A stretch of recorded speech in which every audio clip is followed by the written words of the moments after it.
ಶ್ರೀ ಪರಮಾತ್ಮನೇ ನಮಃ. ಶ್ರೀಮದ್ಭಗವದ್ಗೀತಾ ಅಥ ದಶಮೋऽಧ್ಯಾಯಃ. ವಿಭೂತಿಯೋಗಃ.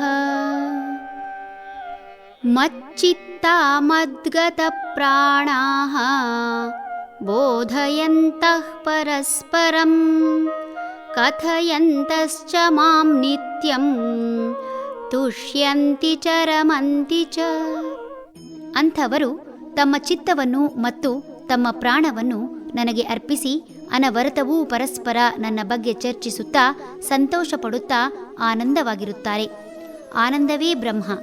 ಹೃದಯಾಂತರಾಳದಿಂದ ಆನಂದ ಅನುಭವಿಸಿದವನಿಗೆ ಅದರ ಸವಿ ಗೊತ್ತಾಗುವುದು. ಇಂತಹ ಆನಂದ ಪಡೆಯುವವರು ಉಪಯೋಗಿಸಬಹುದಾದ ಸುಲಭ ಉಪಾಯ ಹೇಳುತ್ತಿದ್ದಾನೆ.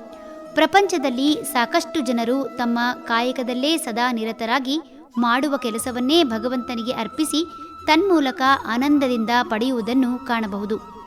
ಕೃಷಿ ಹೈನುಗಾರಿಕೆಯನ್ನು ತಮ್ಮ ವೃತ್ತಿಯಾಗಿಸಿಕೊಂಡು ಬದುಕುವ ಸಾಕಷ್ಟು ರೈತರು ಬೀಜ ಬಿತ್ತುವ ಆರಂಭದಲ್ಲಿ ಬೀಜವನ್ನು ಪೂಜಿಸಿ ಭಗವಂತನನ್ನು ಸ್ಮರಿಸಿ ಭಗವದರ್ಪಣಾಭಾವದಿಂದ ತಮ್ಮ ಕರ್ತವ್ಯ ಮಾಡುತ್ತಾ ಬೆಳೆ ಬಂದಾಗ ಸಹ ಬೆಳೆ ಪೂಜೆ ಮಾಡಿ ಬೆಳೆಯನ್ನು ತಮ್ಮವರಿಗೂ ಹಂಚಿ ಸುಗ್ಗಿ ಹಬ್ಬ ಆಚರಿಸುವುದು ಕಾಣಬಹುದು.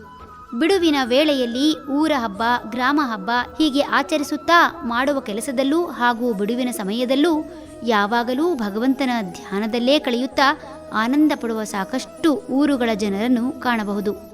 ಸಾಕಷ್ಟು ಜನರು ಪರಸ್ಪರ ಸಹಬಾಳ್ವೆಯಿಂದ ಬದುಕುತ್ತಾ ದೇವತಾ ಕಾರ್ಯವನ್ನು ಅಥವಾ ಅಂಗಡಿ ಪೂಜೆ, ಕಾರ್ಖಾನೆ ಪೂಜೆ, ವಾಹನ ಪೂಜೆ, ಹೊಸ ಮನೆ ಪೂಜೆ ಇಂತಹ ಹತ್ತಾರು ಕಾರಣ ಮಾಡಿಕೊಂಡು ಬಂಧು ಬಳಗವನ್ನು ಕರೆದು ಆಗಾಗ ಒಟ್ಟಾಗಿ ಸೇರುತ್ತಾ ಪೂಜೆ, ಭಜನೆ, ಕೀರ್ತನೆ, ಹರಿಕಥಾಶ್ರವಣ, ದೇವರ ಹೆಸರಿನಲ್ಲಿ ಪಾದಪೂಜೆ, ಗುರುಪೂಜೆ, ಅನ್ನದಾನ, ವಸ್ತ್ರದಾನ, ದ್ರವ್ಯದಾನ ಹೀಗೆ ನಾನಾ ವಿಧದಲ್ಲಿ ಭಗವಂತನನ್ನು ಸ್ಮರಿಸುತ್ತಾ ಆನಂದದಿಂದ ಇರುವುದನ್ನು ಸಮಾಜದಲ್ಲಿ ಕಾಣಬಹುದು.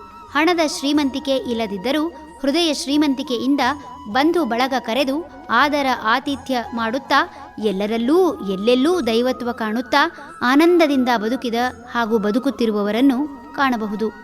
ಹರಿ ಓಂ ತತ್ಸತ್.